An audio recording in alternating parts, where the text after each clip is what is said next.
搞什么？那么多要求，居然连我这个面霸都搞不定。对呀，不就是招个创意员嘛，又不是选美。切，穿成这样来做炮灰啊！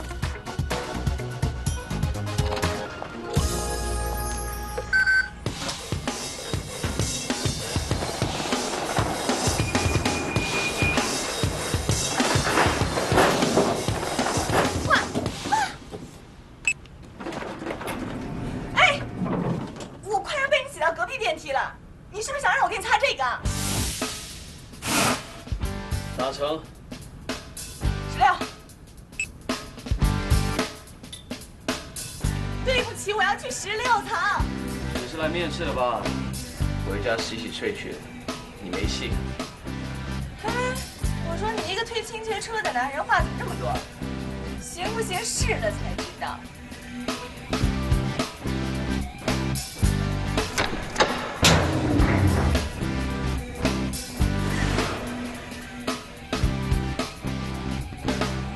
要干嘛？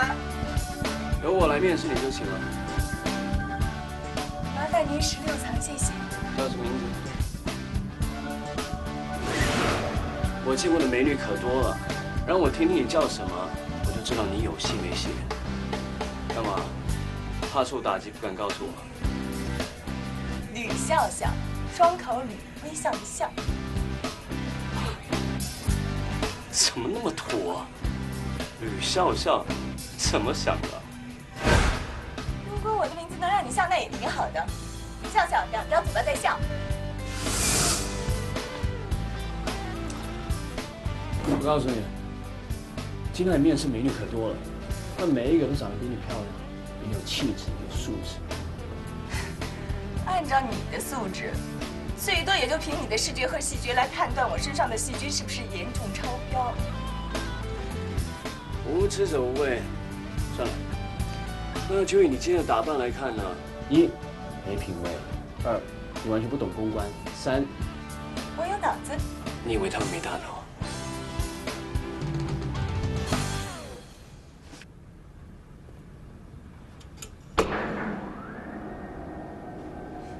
我要投诉你擅自闯入女性专用电梯，骚扰来宾。04086666，欢迎随时拨打。如果你受到打击，需要人安慰的话，可以随时拨这个电话，请你喝咖啡。什么清洁工啊，还敢有名片？喝咖啡就不用了，不过我要投诉的时候是要看看你叫什么名字。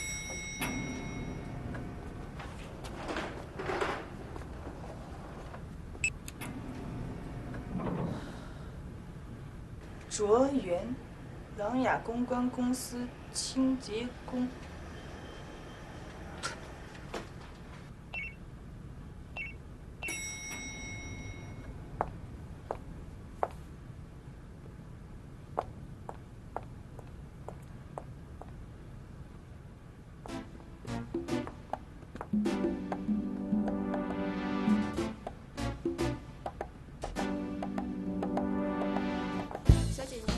一下，招聘在哪边呀？那边请。这边。是的，谢谢啊。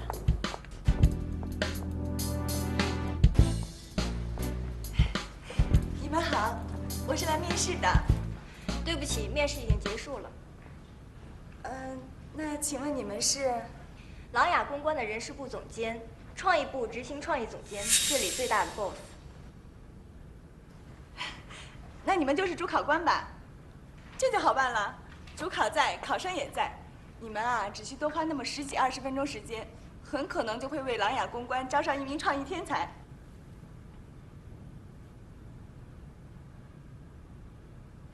哎呀，对不起，我把简历落在清洁工的车上了，你们稍等我一下啊。哎，我来问你几个问题吧。那好吧，你们问吧。如果你是一个刚进入中国的海外品牌，你认为最核心的是什么？想到直接说出来吧。洞察目标人群。为什么？只有了解他们在想什么，才能说得精彩，不是吗？不同的人群有不同的爱好和生活习惯，如果不了解目标人群的生活形态，就不能做出打动他们的广告创意和公关活动。那你认为公关界最成功的人是谁啊？艾薇里和他的公众应该被告知。你觉得公众应该被告知这理论在今天的公关界还能站得住脚吗？为什么不能？公众当然有知情权，而且他们应该知道真相。那这理论可以被永远坚持吗？要坚持这理念可不是件容易的事哦。你为什么想来琅琊公关的创意部工作？因为好奇，我听说琅琊公关个个都是创意天才，而且都是美女，所以就想来看一看。还有，对不起，你有相关的从业经验吗？我的本科和硕士都是公共关系专业的，而且我每年都拿1等奖学金，还有我的广告创意设计。我们要求从业经验2年以上。那你们为什么把这个给我？我想知道，我连简历都没投，你们为什么发给我面试通知书？你们是怎么知道我的？对不起，我们没有给任何人发过通知书，还有，我们根本就不认识你。我也想问你同样的问题，你连简历都没有投，我们怎么会给你发通知书呢？那你们再随便问点别的吧。面试结束了。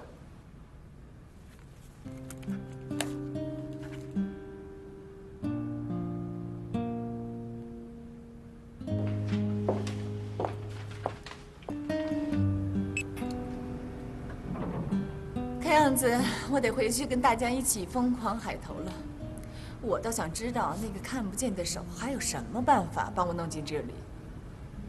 哎，不过我得先去找那个臭屁清洁工算账。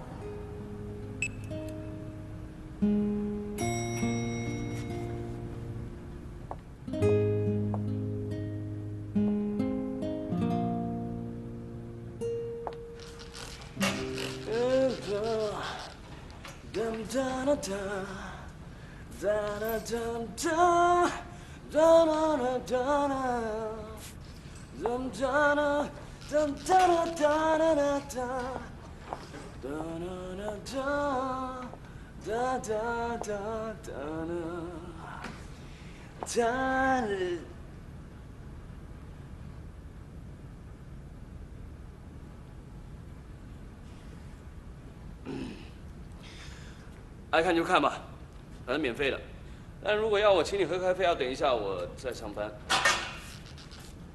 琅琊公关怎么还没开除像你这样的清洁工？说什么？琅琊公关怎么还没开除像你这样的清洁工？你知道为什么你面试没通过吗？因为你一窍不通。还我简历，我把简历烂你车上了。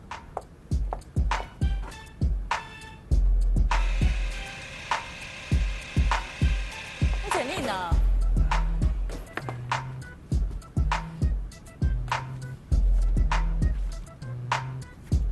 只要你跟我说声谢谢，我就让你这简历跑到人事部总监的桌上。你谁呀？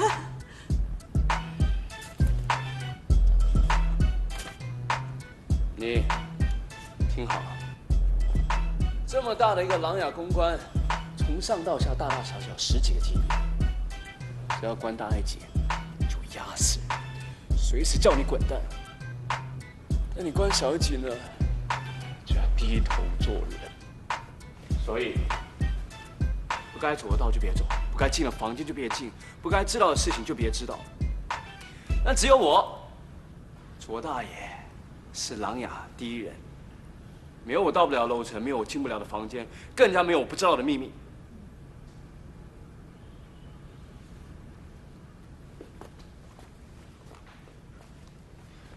连区域总经理 Frank 都不知道底下的人怎么叫他，但我知道。怎么叫他呀？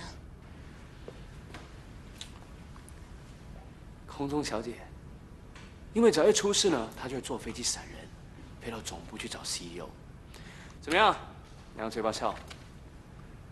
哎，那你知道这是谁发给我的吗？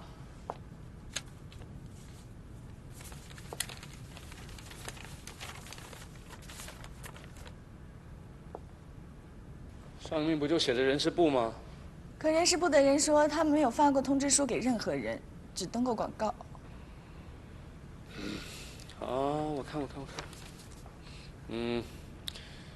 看这信的格式、口吻和纸张，是和人事部的一模一样。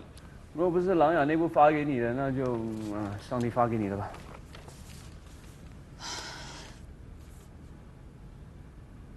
连上帝都发面试通知给你了，还叹什么气啊？我在感叹这个上帝似乎无时不在，而且就在我背后。啊？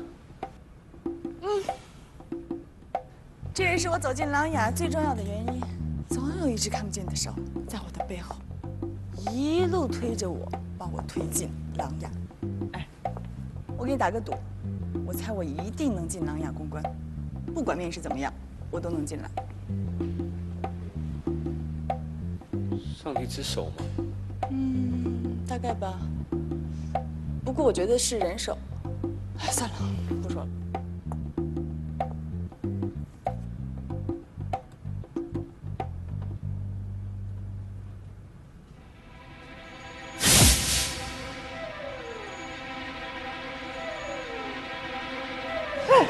你干嘛？没有，我摸你啊，不，摸那是上帝之手。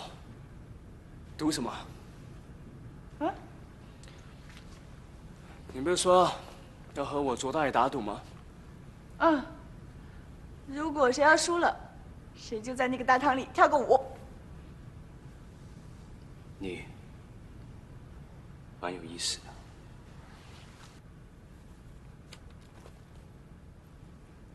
Hey Jude, don't make it bad.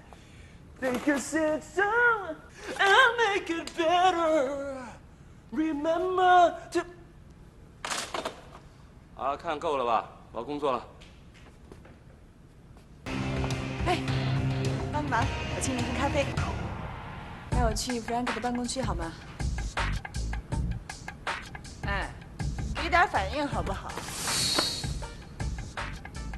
不准用手指着卓大爷。随便，爱帮不帮。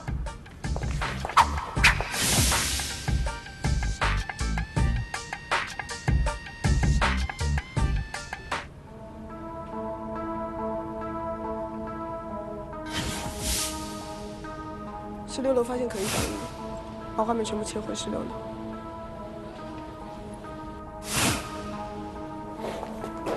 啊，这里就是琅琊区域总经理 Frank 的办公区，还有一个人就占了这一整层，只有最高管理层还有贵宾，当然还有我，卓大爷，才能够进来这里。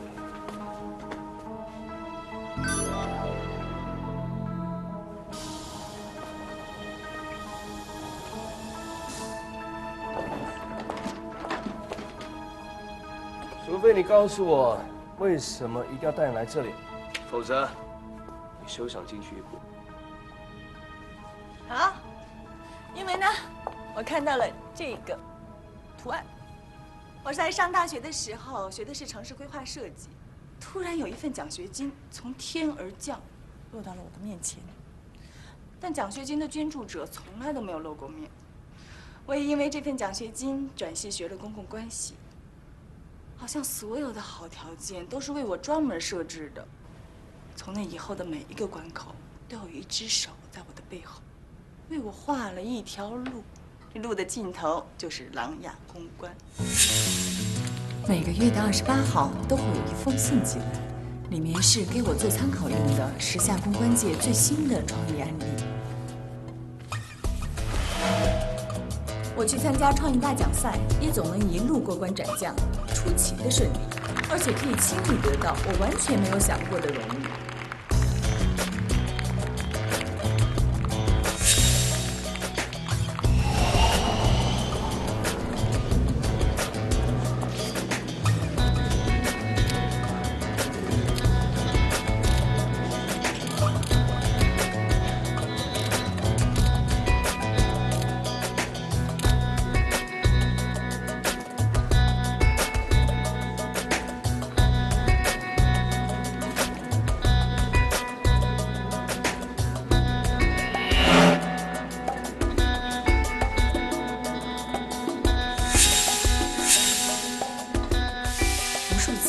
觉得有人在窥视我，但我一回头他就走了。我只看到过一个背影。回想起来，自从我上大学开始，那个背影和图案就像幽灵一样，总是纠缠着我。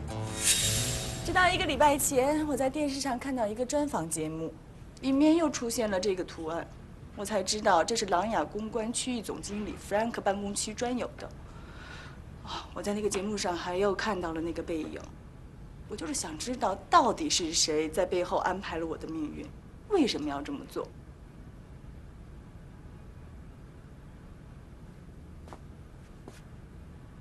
那你有没有看我的背影啊？耶！别让嘴巴笑。你知道你最大的问题是什么吗？你自我感觉太良好。你谁呀你？为什么人家一定要费那么大的劲把你领来这里呢？奇怪。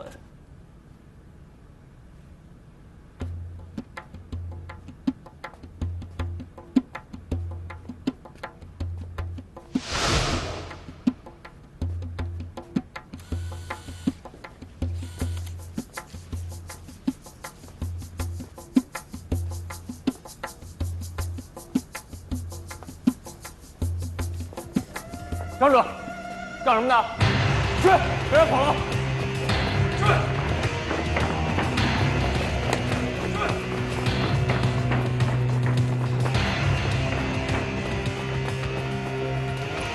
快！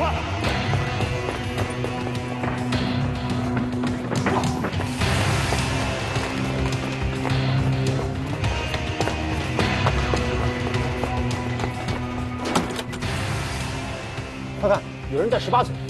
你继续看着监控，如果这个人离开18层，立刻通知我。好的。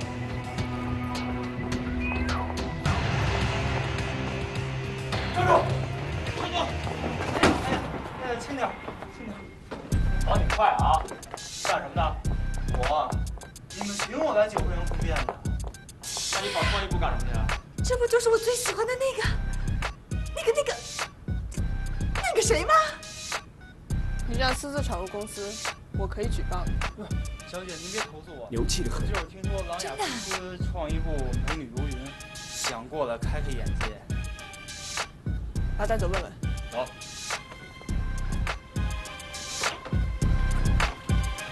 拜拜。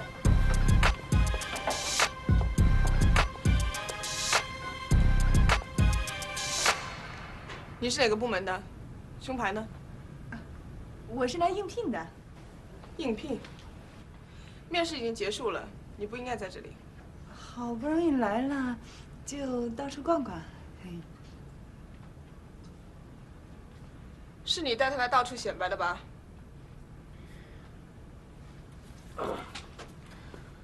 强烈的员工自豪感。行了行了，趁他们还没发现，带他走吧。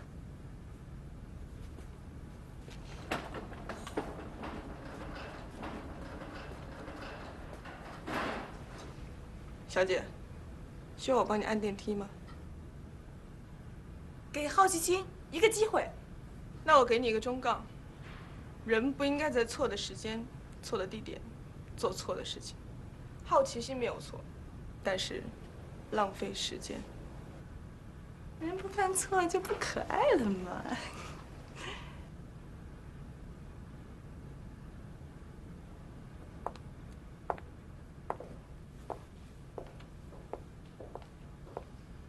好好，谢谢您啊，好，再见。身份核查过了，没有任何问题。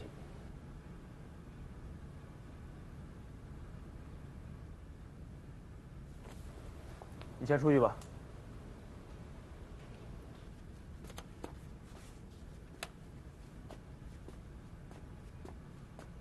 从下午4点开始，会有媒体到这边，5点左右明星也陆续到场。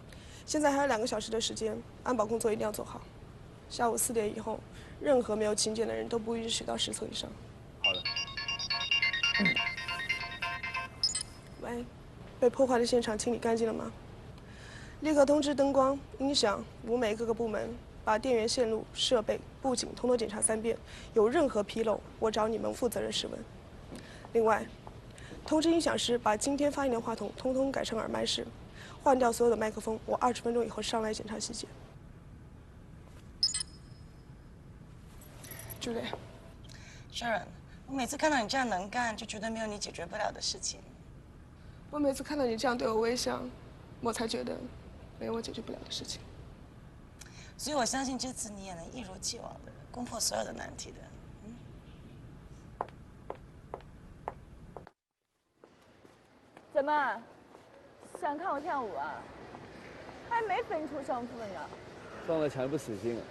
刚才赶你走的是创意部的创意总监 Sharon， 你连他都得罪了，还想进公司？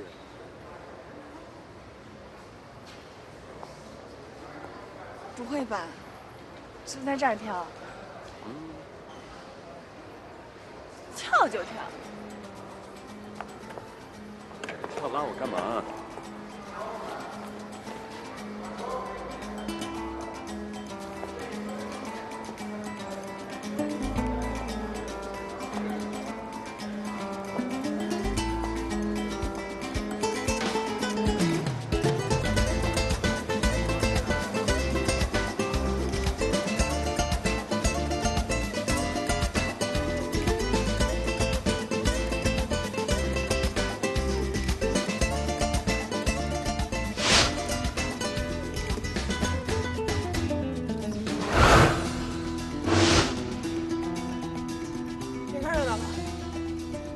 各就各位，今天晚上的活动绝对不能出任何纰漏。好，别看了，别看了啊！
我们明天再看结果吧。但今天晚上呢，有一个机会可以让你见到 Frank， 还有公司所有重要的人物。真的？在哪儿啊？在云上面。带你去。啊？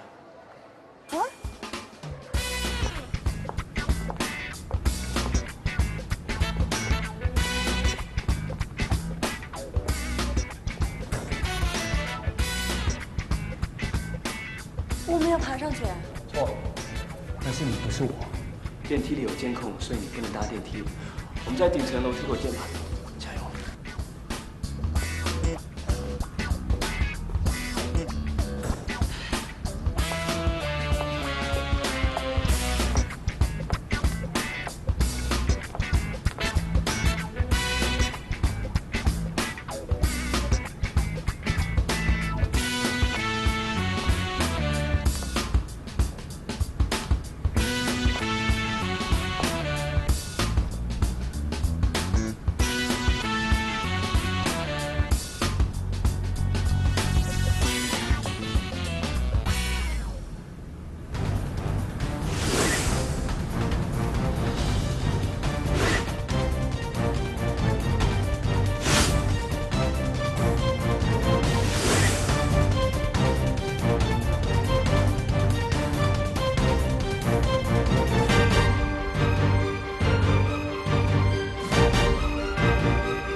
青阳品牌中国区市场总监 Sabrina 小姐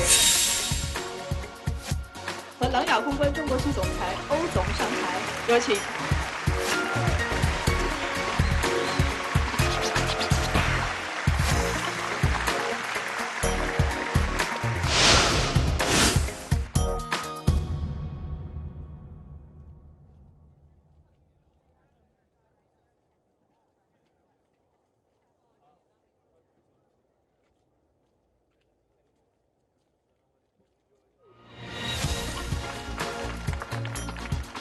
各位都知道，青阳品牌是其母公司进入中国市场10年以来的首个新品，所以可谓是千呼万唤始出来，但还是犹抱琵琶半遮面。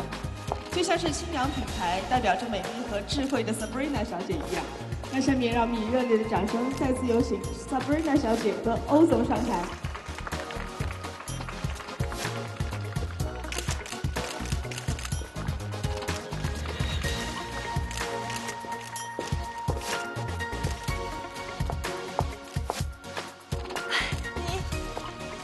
又是你，保持现在的微笑，你前面全部都是媒体。小妹妹，你又在错误的时间、错误的地点做了错误的事情。人不犯错就不可爱了。跟我走。我们青阳千呼万唤始出来，是因为我们潜心于对中国消费者的了解。我们期望能够成为中国消费者心目中最值得信赖的产品。今天呢，是青阳和琅琊公关正式签约成为战略伙伴的日子，这也标志着青阳品牌已经加快了来到中国市场的脚步。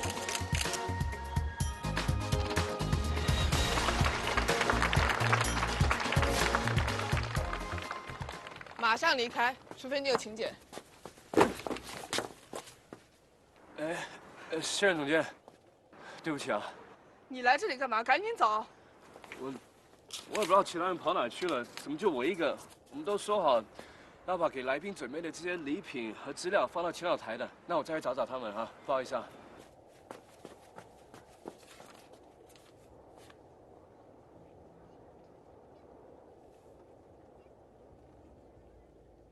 我不知道你是怎么得到这个请柬的，但是既然你来了，手上又有请柬，那祝你玩得愉快。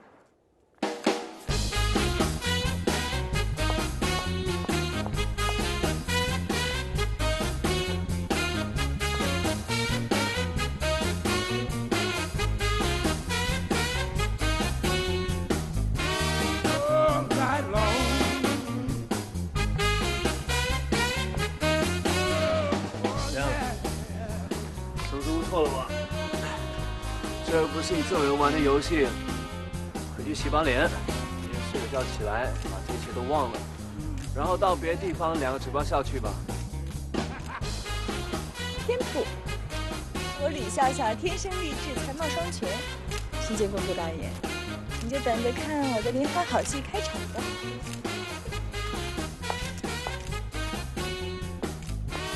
我们一同见证青阳和琅琊这段美好的姻缘。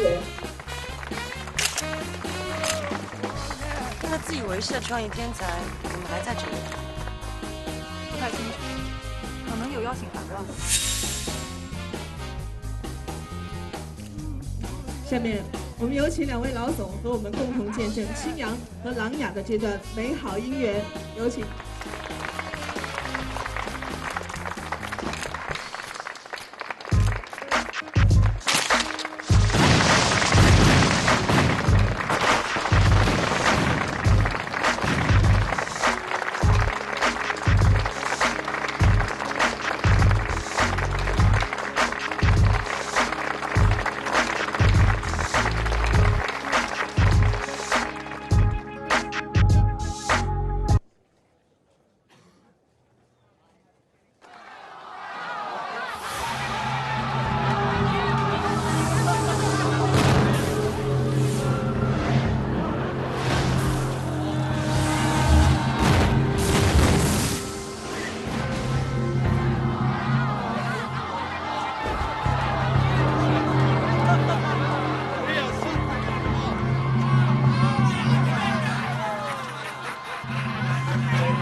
又一个牺牲品。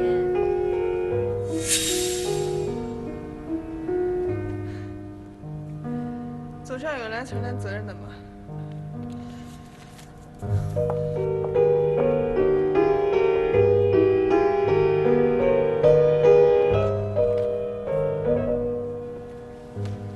拿回去做纪念吗？当然，在琅琊的日子还是很值得纪念。朱丽叶也有责任的。朱丽叶怎么会为下属承担责任呢？而且，她是一个不会让任何人找出毛病的女人。她的错误，当她的下属给她顶。不知道哪天，我的那块写着瑞的牌子也要翘下来。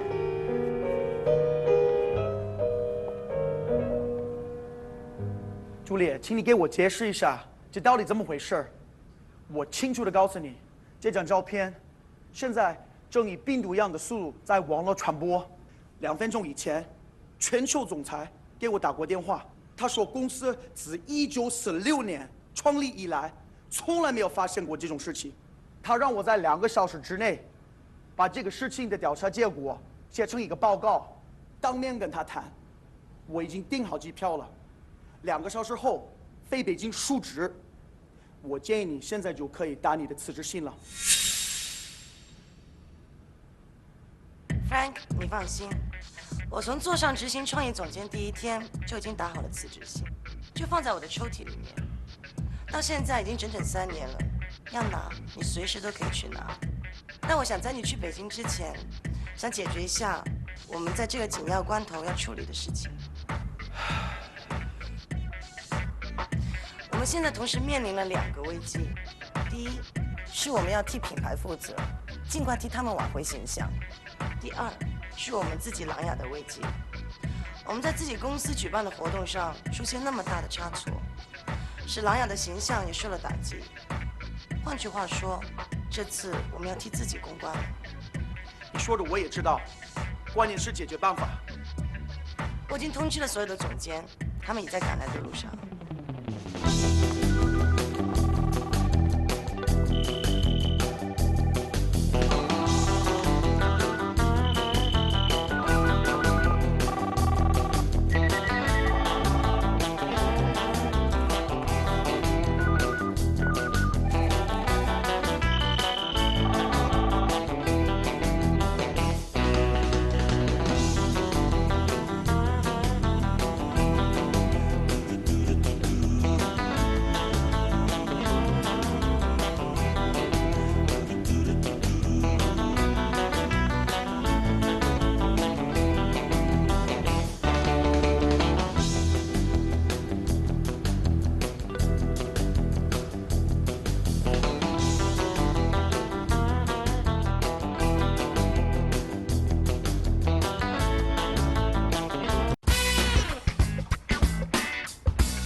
那些灯全部都亮着了吗？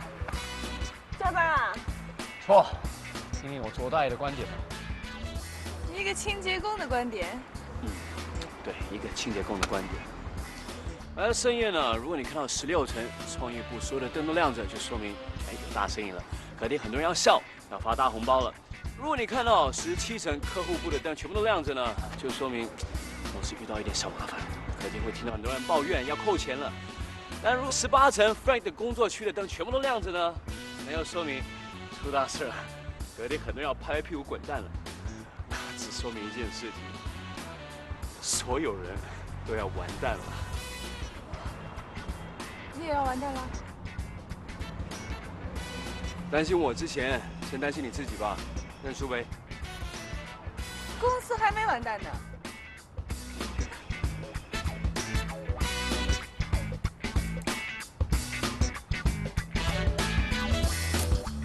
公司完蛋来找我。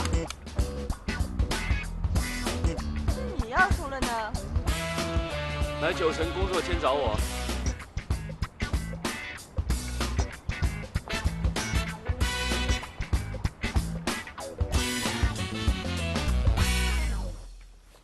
朱烈，这个交给你了。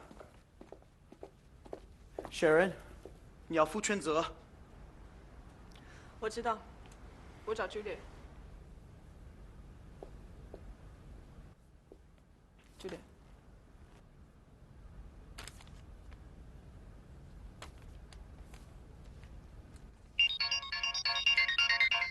对不起，喂。我也不想他走，他是很优秀的创意总监。是，现在只有上帝才能留住他。等等，我有东西要给你们看。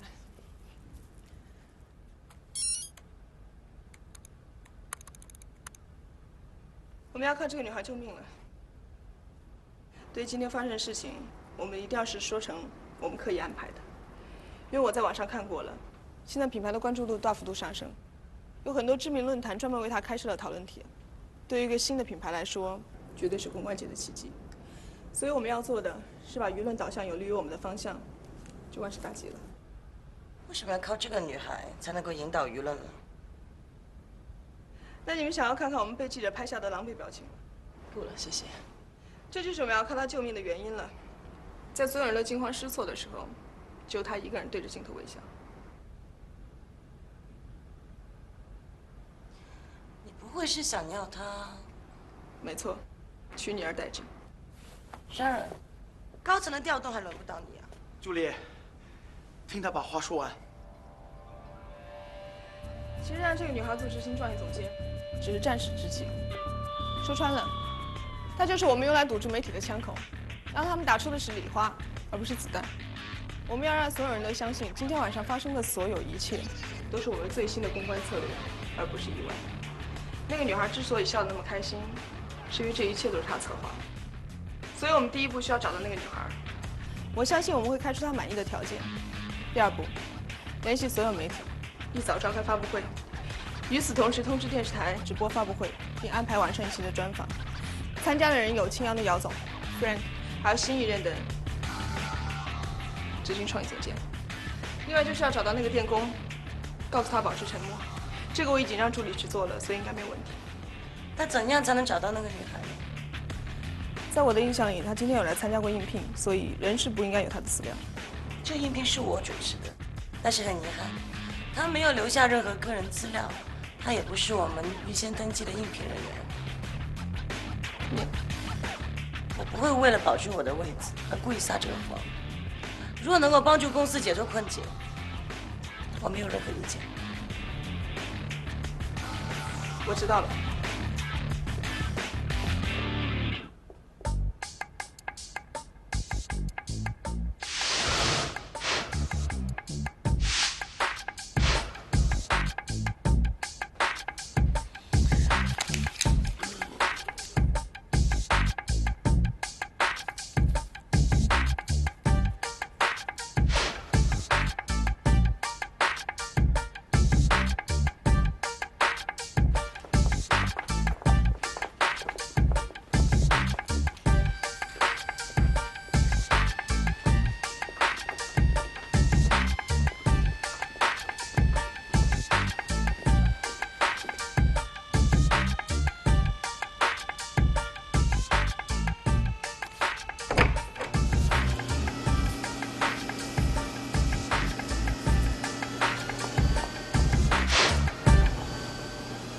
你知道刚才和你在一起的女孩的电话号码吗？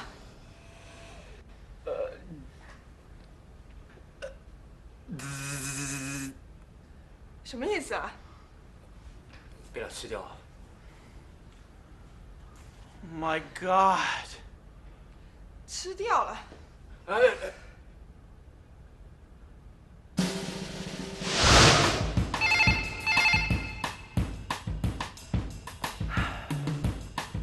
只要你答应我的要求，这个办公室全部都是你的。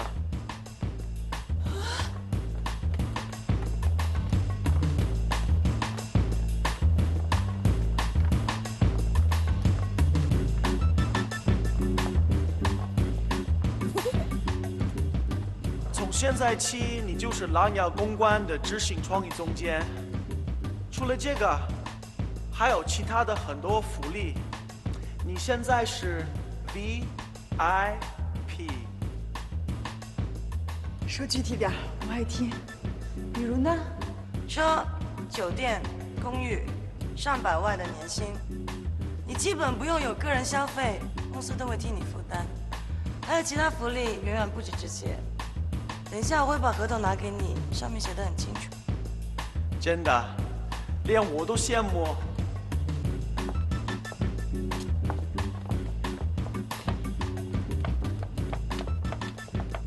如果让我同学们都知道了，他们一定会吐血身亡的。不过，我有一个要求。当然，都是可以谈的。转过去，我想看看你们的背影。这可不是开玩笑的时候。我是认真的，就看看背影而已。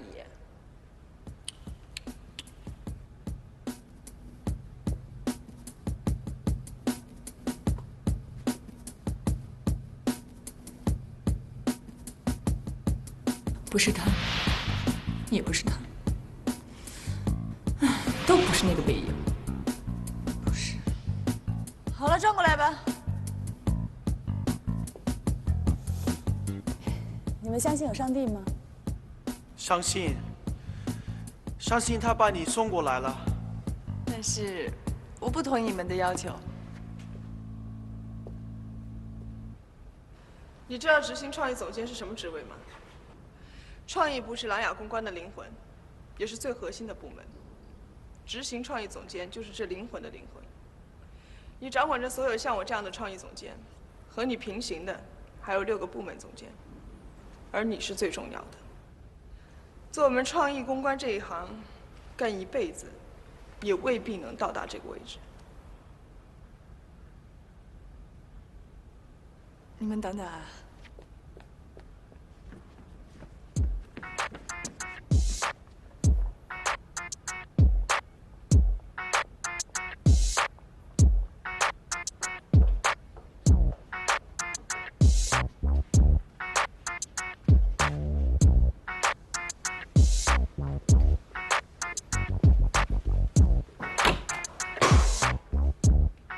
怎么样？受什么刺激了？我赢了。你赢了？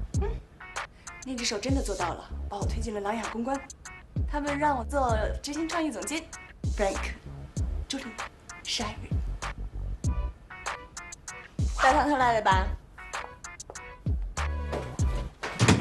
喂，吹牛吧你！你这个执行创意总监可是只比我多大眼低那么一点点的高管。我还没刷牙呢。没事儿，我就问你，我去还是不去？去。明知道有个圈套，你还让我往里跳。这只手一路把我引到琅琊公关，他到底要干什么呢？这个问题你得问他。那我应该怎么办呢？再问你自己。我就听你的。好，你是不是神经紧张、精神错乱了？你连我是谁都没搞清楚，就把命交给我，那万一这邪乎的事情真的，那怎么办？或者把你内脏给挖出来，然后拿去卖呢？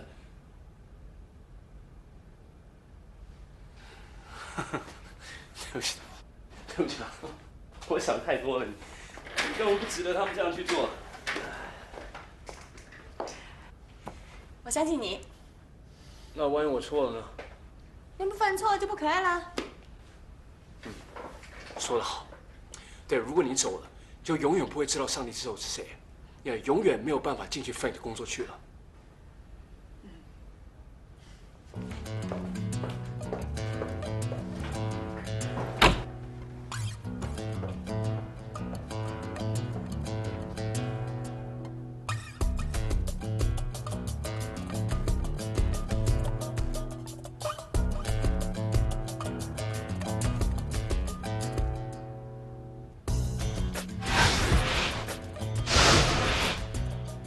从现在起，你要开始适应大公司的生活。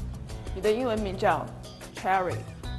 Cherry， 我知道，就是樱桃的意思，但我不是樱桃，我也不想做谁的樱桃。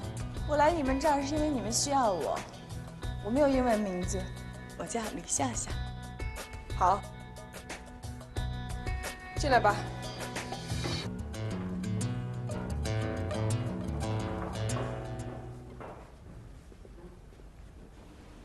开始吧。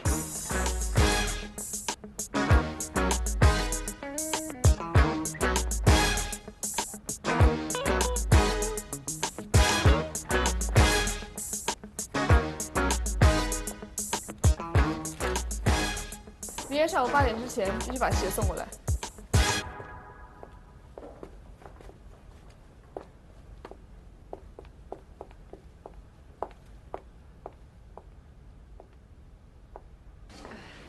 这是你的助理莉莉，以后在工作上或生活上有任何需求，都可以向她提。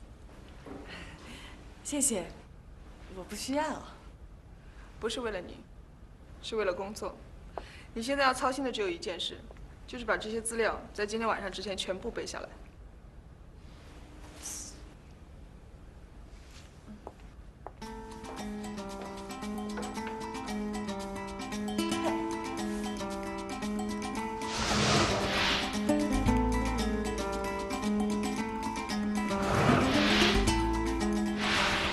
我不明白，这跟明天的活动有什么关系啊？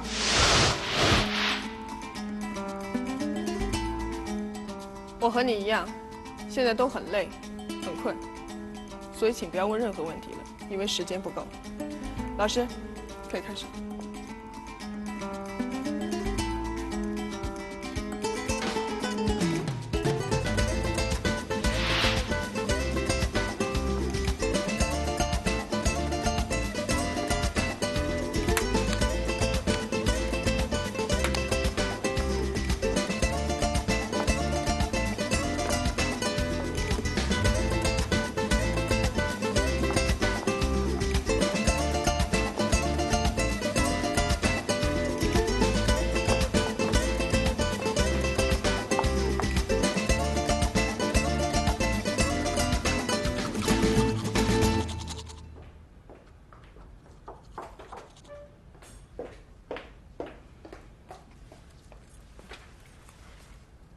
不要随便上一个清洁工的床。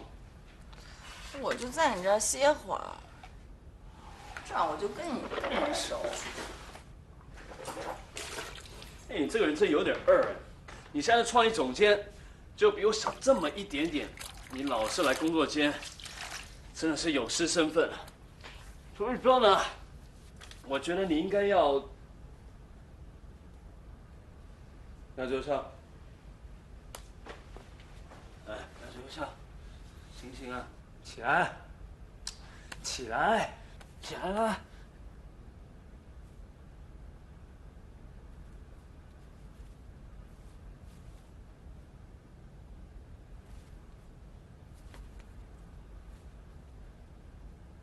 醒了。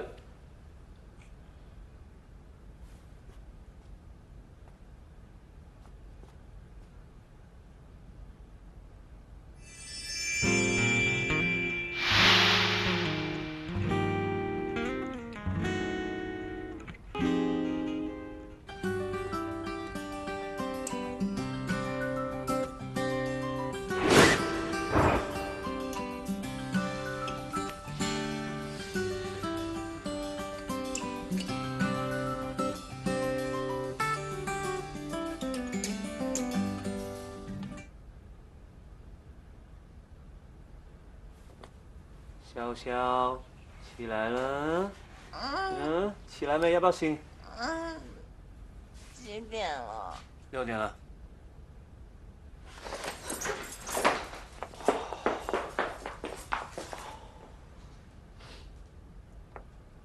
昨天晚上你没对我做什么吧？昨天晚上。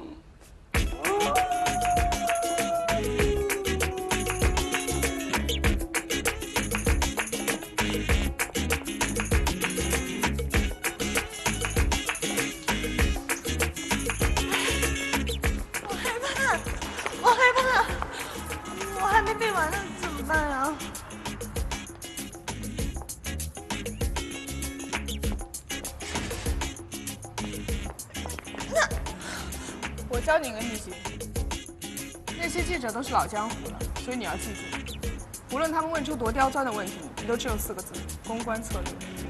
无论你心里想的是什么，都要保持微笑，就像这张照片一样。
我是琅琊公关执行创意总监李笑笑。昨天我以一个别开生面的方法，让青阳的名字以最快的速度为众人所知。今天的一段探戈舞也是向各界朋友展现青阳与琅琊的紧密合作关系。探戈这种双人舞是需要舞者之间绝对彼此信任的。虽然我是第一次和我的舞伴见面，但是我相信我的选择。 这就是我的态度，也是青阳对合作伙伴的态度。正因为有这样的态度，青阳的面试才会有如此好的效果。刚才跳舞的时候，我闪过一个念头：2个人的距离这么近，如果对方有头皮屑，肯定是会被看到的。所以，青阳去屑洗发水一定能秀出你的完美。我建议，等产品正式投放到市场的时候，我们大家都使用青阳。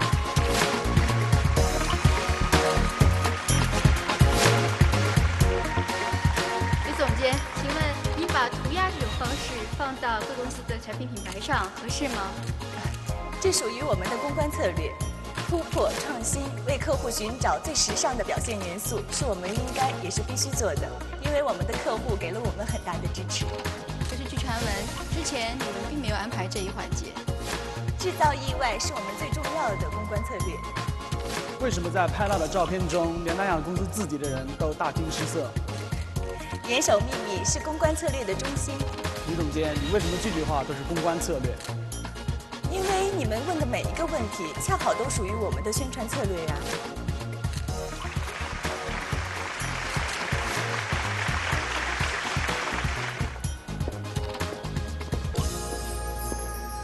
满口的公关策略，学得挺快嘛。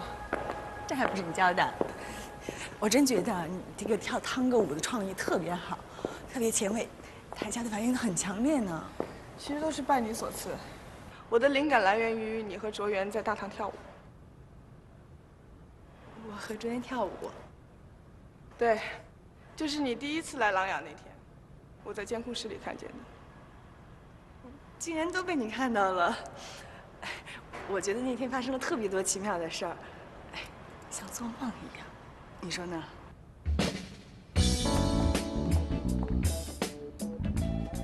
雷川的09年轻化公关目标应该是巩固原有消费者，加深他们对品牌的认知度，而不是再加大14%的销售额度。所以，我们设计的文案主题也是指向这个目标，介绍一位陌生的朋友。那如果你是品牌的老总的话？ 你会满足于巩固原有消费者吗？我就不会。我会。雷川现在面临的是对立品牌不断的扩张，如果我们现在加大销售额度是非常危险的。我觉得我们应该先和他们公司进行销售额度的沟通。你试想一下，如果我们现在手中有1碗饭，你应该是先保住自己的饭呢，还是先抢别人的？如果你再这样想问题的话，那你的饭碗会被别人抢走。琅琊公关的传统就是扩张。 这是一个军人创立的公司，它的宗旨就是永远进攻。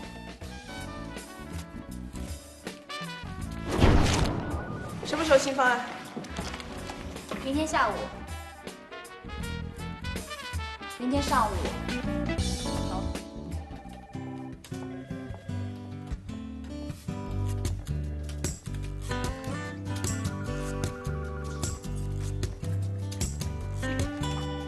宝贝儿，我们搬新家了，来看看，宽敞明亮吧？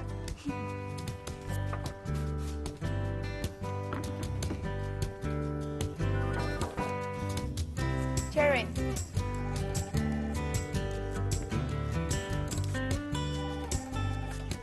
Cherry， 叫我叫吕笑笑。这是您的身份识别卡，这上面您的名字就是 Cherry。我不需要什么卡来识别我的身份。凭这张卡可以进出大门，可以进入公司的核心资料库。只有您和总经理的身份识别卡才有这个权限。 当然，您还可以凭这张卡免费享用8层的 VIP 餐厅、5层的 SPA 中心和6层的健身中心，走高管专用通道，乘坐高管专用电梯。但是，这一切都是 Cherry 的。我要是丢了怎么办啊？Julia， 朱总，曾经是，但现在执行创意总监是你。丽丽，你先出去一下，我有话跟 Cherry 讲。 好，我在外面等您，随时叫我。啊，看我，丽丽回来。从今天开始，你只能听 Cherry 一个人的吩咐。你现在是 Cherry 的丽丽。是。对不起 ，Cherry。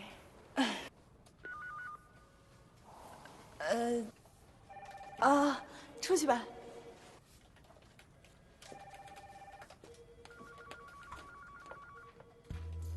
按理这个职位是男人的，但是琅琊公关的传统是创意部只能是女性，所以我们都成了幸运儿。但是那些男人的习惯却被我们这些女人保留了。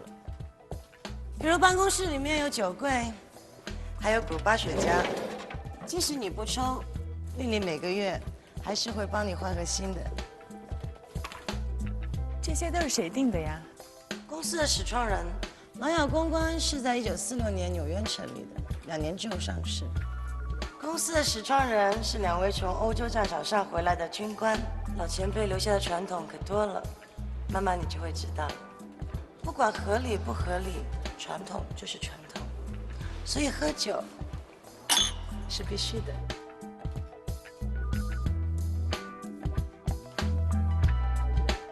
如果对方干了，你也必须干，传统。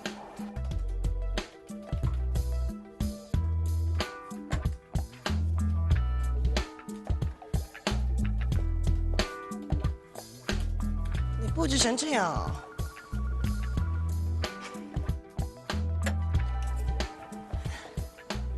怎么了？哦，你可以按照自己的意愿把办公室布置成任何风格的。以前的风格我很不喜欢。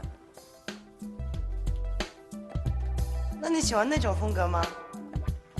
以我的性格，一定会先把这张画拿掉。 这是美国总部赠送的。那你要喜欢，我就送给你。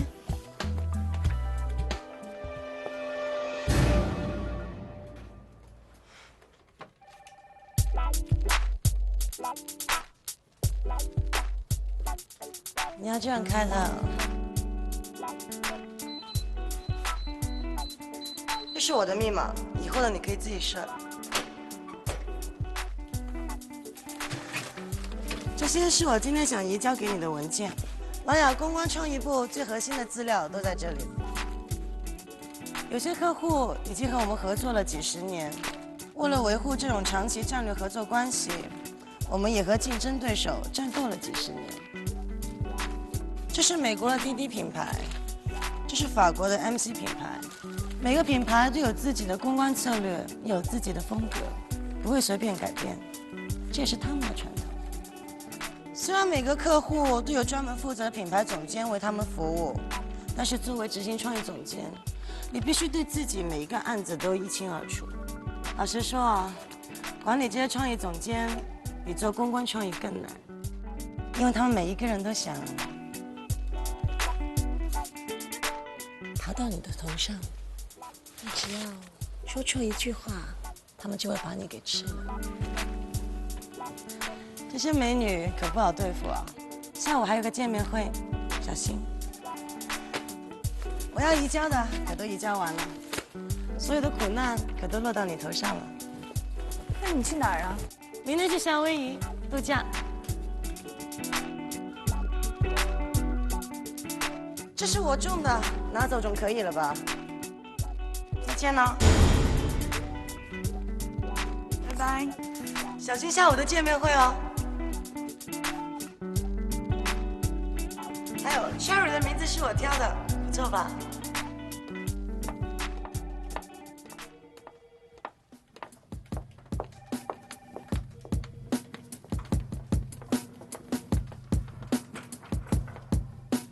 ？Cherry， 给您定做的衣服好了，你要不要试一下？不用了。还有，我不叫拆瑞，我叫吕笑笑，你可以叫我笑笑、吕笑笑，就是不可以叫我拆瑞。那我叫他们给您送到公寓去。公寓？你又不认识我家。是公司给您租的公寓 ，Cherry。这张卡给我拿回去，这不是我的，这是那个叫拆瑞的。见面会马上开始了，我在外面等您。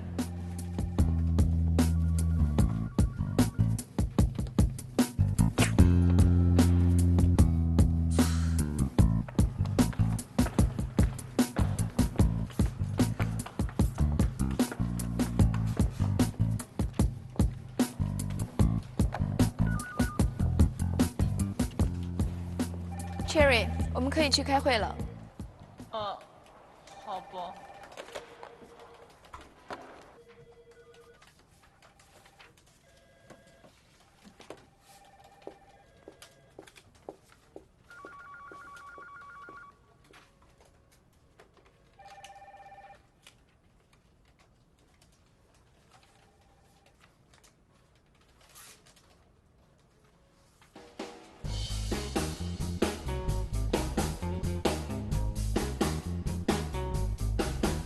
From the East Coast to the West Coast, freight trains are coming. It's running all night long.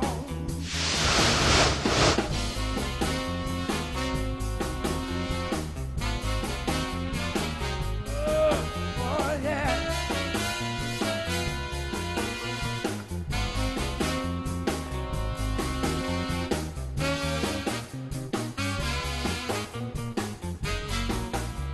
Running all night long.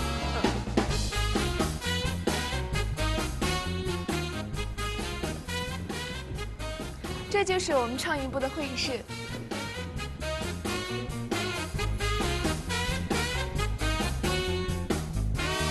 All night long.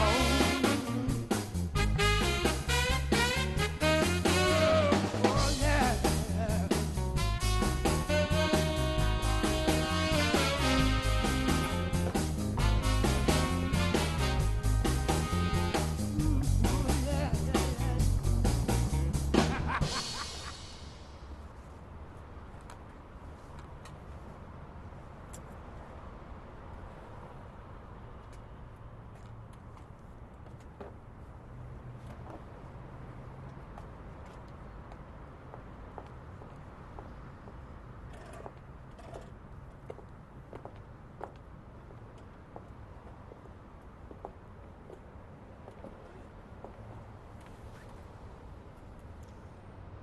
肚子痛找医生啊！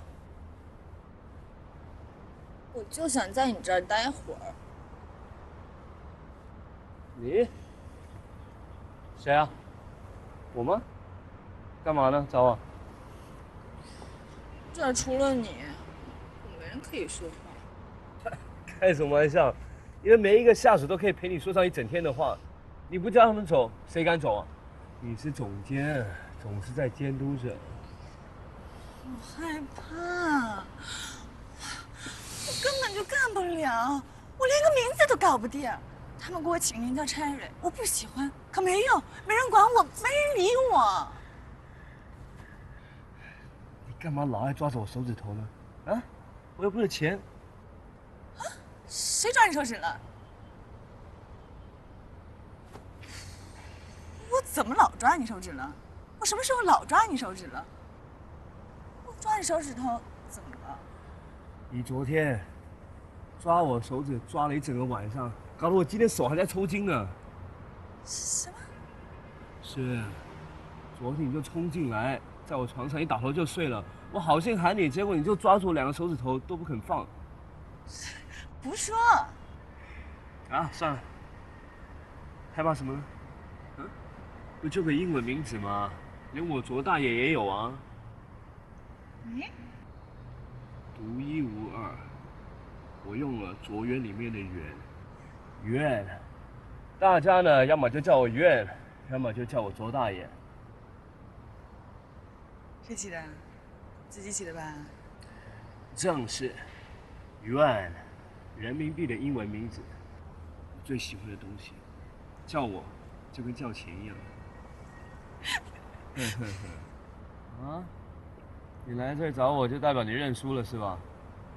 我赢了，我已经留在琅琊公关了。就算来也待不下去，你回去自己2个嘴巴笑吧。我就想在这儿待会儿。认赌服输。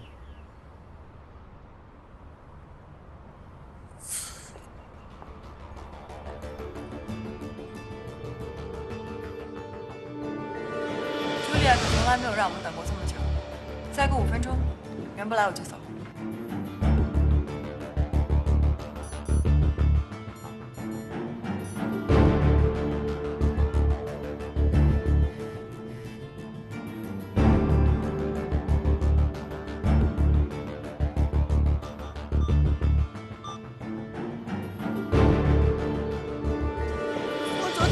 陶渊听了一个清洁工的话。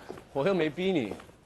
是啊是啊，你上班时间跳舞，偷吃大糖水果，还不懂礼貌，自以为是。那是谁昨天晚上说，就听你的，就相信你的，人不犯错就不可爱，啊？走走，开回去，走，开回去。哎，你如果不去镇住他们，就会是琅琊公关有史以来寿命最短的创意总监，就永远不会知道谁是上帝之手，这只手要你做什么，为什么？走，开回去。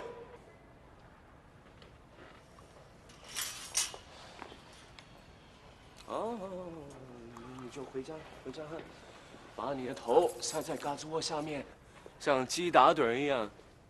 咕咕咕咕咕，我要回家，咕咕咕咕。好了，我去拿下他们。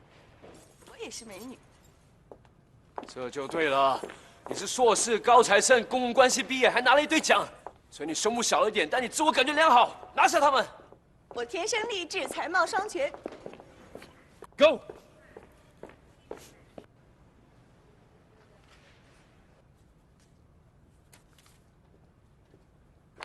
来了，各位好，大家好。我从远处走来，看见一群美女坐在这里面，就迫不及待的想加入进来。说真的，我还不认识大家，所以我希望各位先能做一个自我介绍。那从我开始，我叫吕笑的笑，双口吕，微笑的笑，两个嘴巴笑。我希望我笑，你也笑。好，从这边开始。那就从愿意开始来的先开始吧。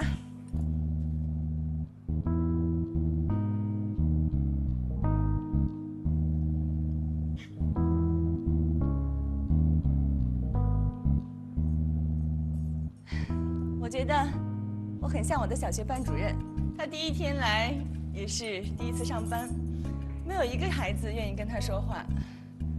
我没有什么需要隐瞒的，我比各位年小一点儿。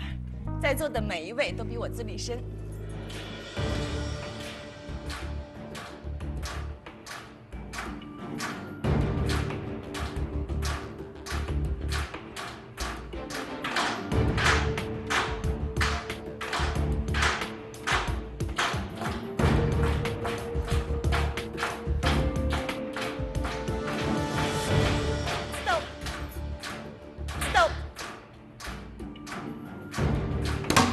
我说，我。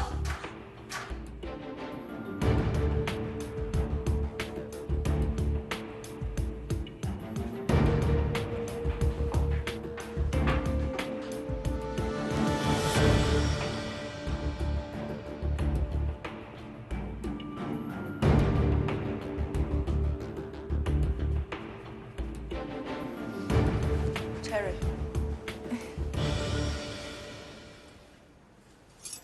欢迎你。你不要误会，刚才是我们这里的传统。我是 Vivian。Vivian， 谢谢。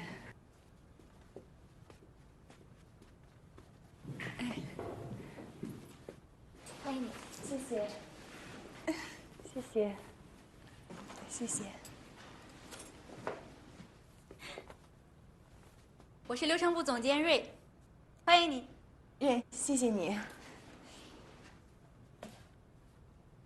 Cheryl， 欢迎你 ，Cherry。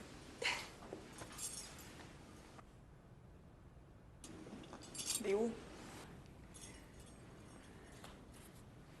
在我们这里，礼物是互相赠送的。啊？你怎么早不告诉我？我以为我们会比其他人亲近一点点。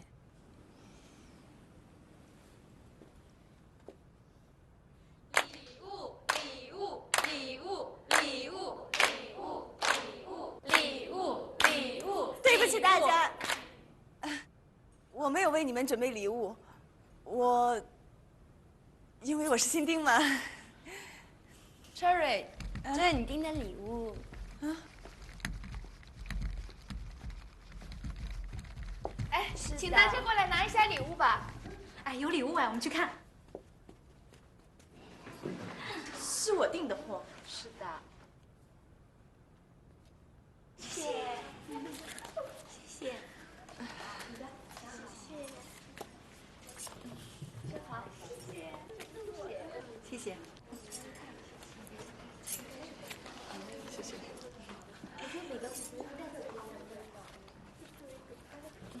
真好，谢谢。又是这个图案。送货的人呢？ 送货的人把礼物送到大厅，保安不让他上来，我就报警醒过来了。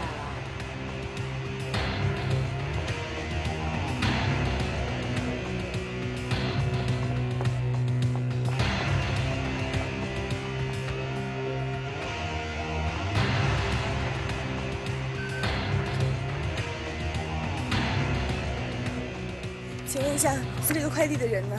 送快递的人刚走来。那边吗？对，这后面。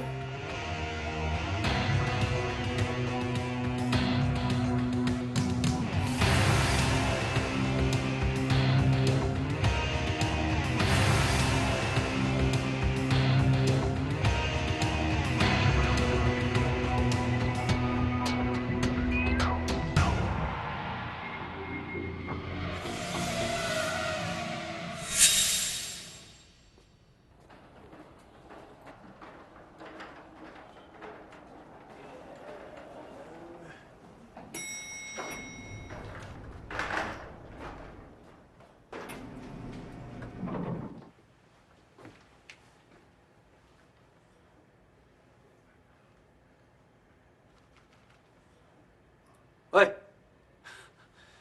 干嘛？认吹沙啊？我没有准备礼物，但不知道是谁送来了。上帝之手。